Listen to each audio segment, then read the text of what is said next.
Hi, I'm Mike from My Own Monkeys in the Stop Rampaging Dice Kickstarter campaign. We're going to do the assembly videos for the folding dice tower and the box, but that'll be in another one. I got the 6 rubber bands and piece of sandpaper you'd get. We'll put 3 aside right away. As you unstack it, because this is pretty much how it should come to you, these are the sides. That's the back. There's the front. These are your paddles or baffles. And then this is your whole bottom assembly. And I do send extra set of pins also. Now, I personally start with this part. Now I chose the red oak to do this in because it tends to be the one that's a little thicker, so you might have to work it down because it just doesn't quite fit in. Little thick. Now you can use the sanding paper to get some of this burning residue off. A lot of people seem to like it. If I clean them up too much, there's a problem. That's from the back side of the cutting table, the smoke coming back up through. Just have yourself a good flat surface to work on. And that cleans up pretty good, pretty quick. But, now, first we should work the outside.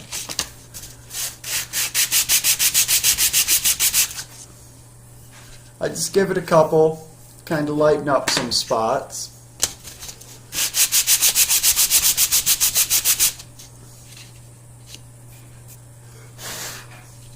Now your pressure on it is going to make a difference because of the pattern.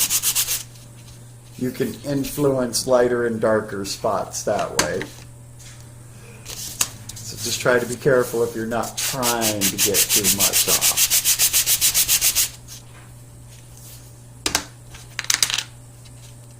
That one, depending on where it sits and how it all goes, it's kind of what determines how dark that gets. So for these, when it's like that, I just get me a nice steep angle. Just go 3 or 4 times to get that little bit, just enough, so that when you start to go in, it just went right in.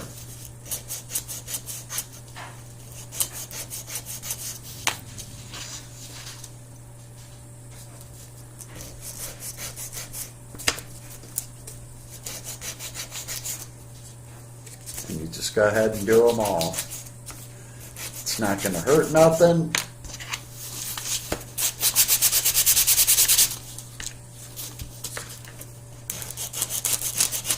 Same with this one. Just a little bit to get rid of that hard edge and thin it out a little bit.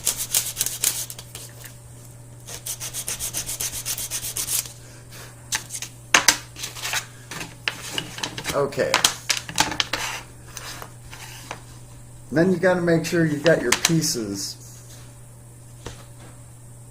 turned the same way. Okay, this is the back side. This is how it was face up in the machine. You want the side you're going to put to the outside face down. Now with the paddles, the tab part is what goes down.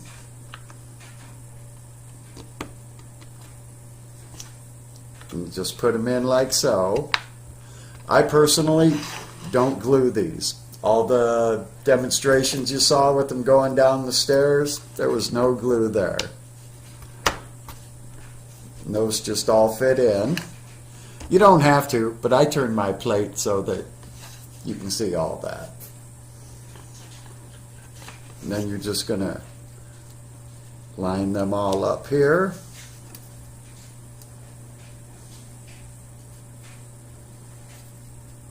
And if it's not going, something's not lined up.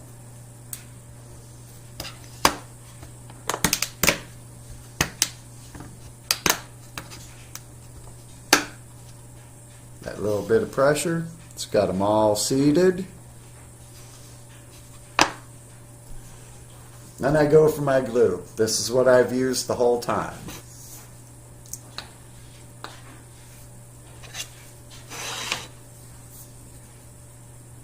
Again, you make sure which face you got which way.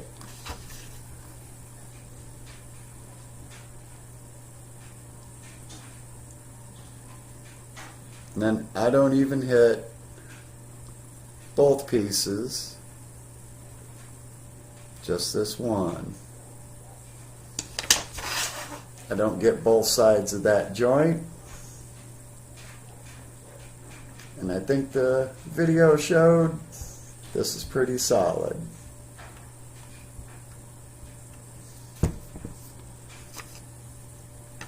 Just get the glue on the tabs.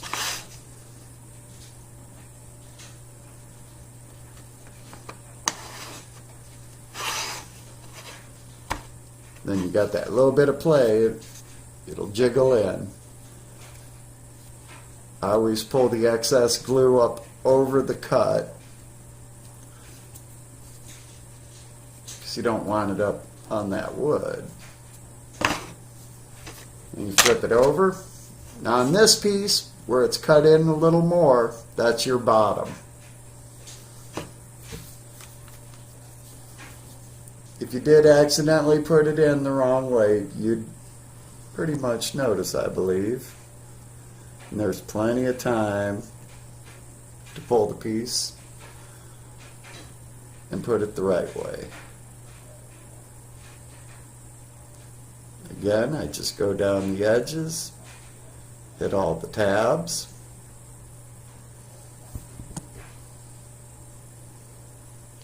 Make sure you got it the right way. Get the one side.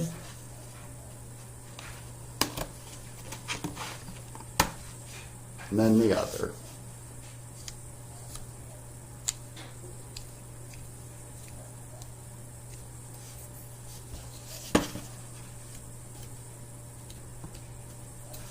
And then I use 2 rubber bands. One at the top.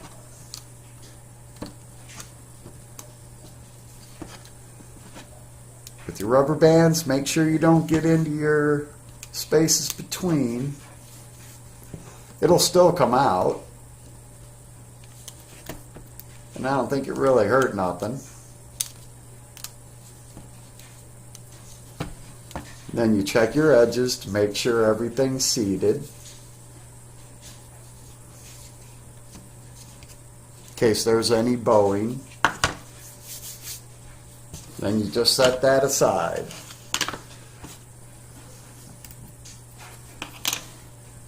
Now you notice that's a little darker. That just kind of happens sometimes where it's set up in the pattern, the material. But a little bit of sanding, you can kind of work it up as much or as little as you want.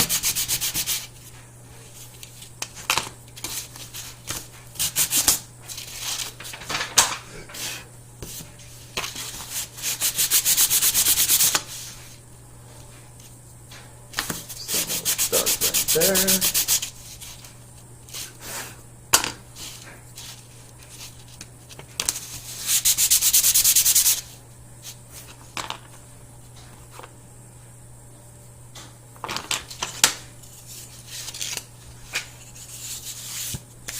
Now before I put the bottom together, I take a second and look at the wood, see which way I want it to go.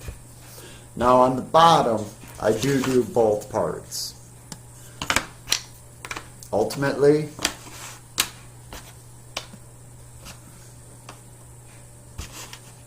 you make sure which way you got it. All this will just fold up onto here. And on this one I do both parts where they join. Doesn't take very much glue. So on the single one, just there I had a lot coming out.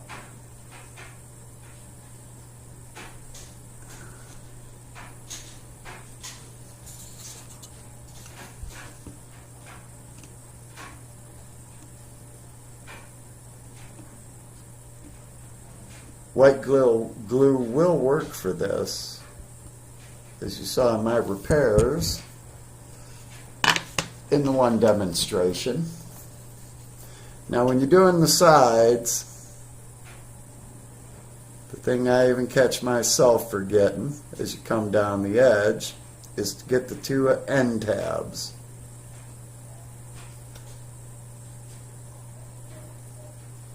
You want to make sure and get those.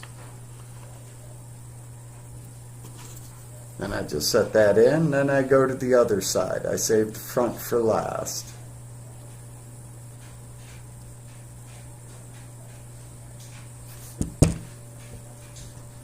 Got the glue the same this side.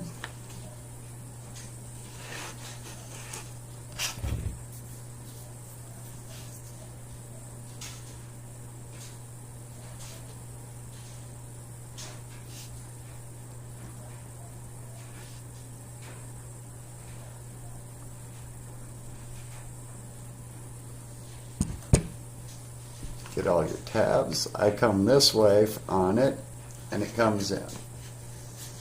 Now is when you take your finger and you try and get your excess glue, you can kind of run it in so you get a nicer looking seam there.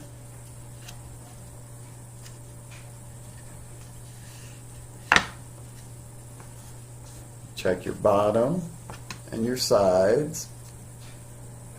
Push your excess glue onto the blackened part.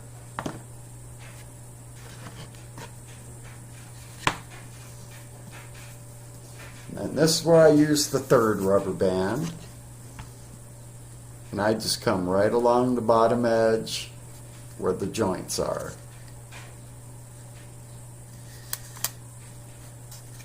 Just around there like so. And if you look at this front piece, it should be cocked slightly forward. This is a little farther out than down there, so that when it swings shut, you're not hitting that solid flat. And then on the dice tower, make sure everything's good. You got to leave that set for a little bit before we put in a set of pins. Okay, so this has had about 2 hours to dry. Go ahead and take the rubber band off and check your seams and make sure it's all in there good.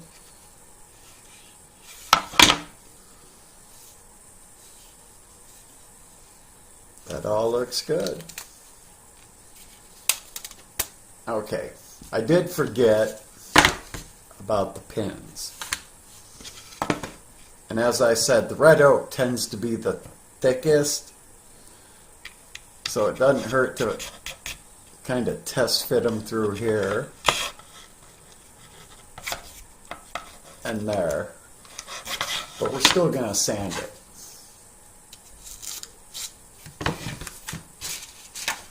A little bit. Just a little bit on each side.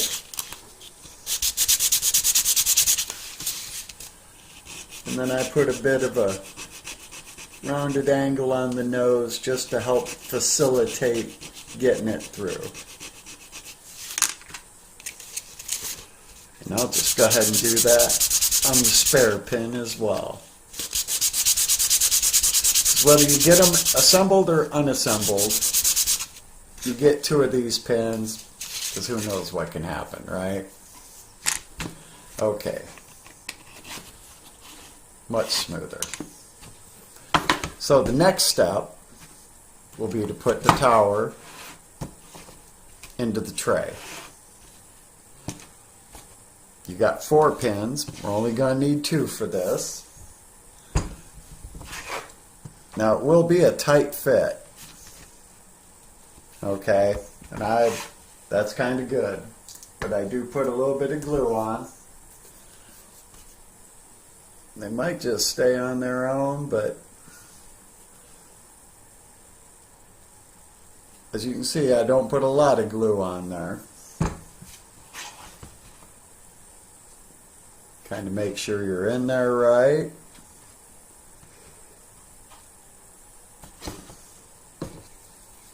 I use a hammer when I'm doing it. Nothing too hard, just get it seated. So, got drippies going on over here.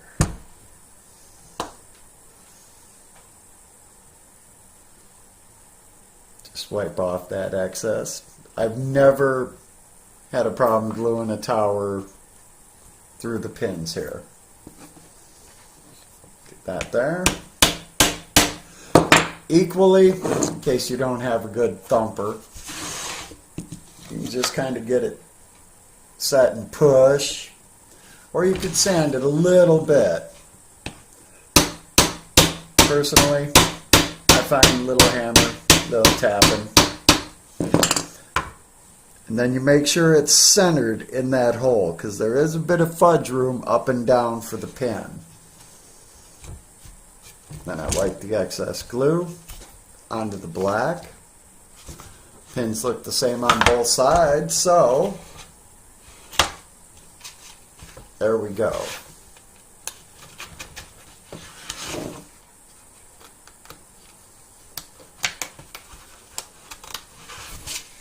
There's the pin.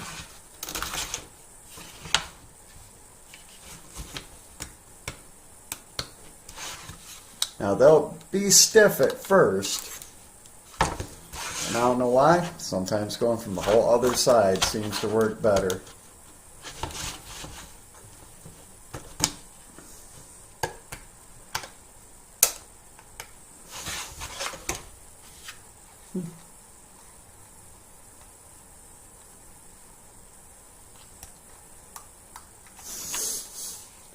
Wow.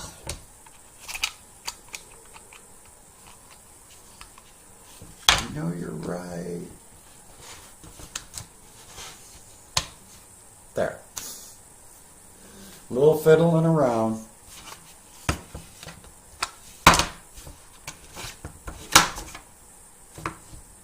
A couple more hours to dry on that. And then do whatever kind of finish you're going to put on it. I just put linseed oil on it. And there you go. That's the assembly of the folding dice tower. This has been Mike. Thanks.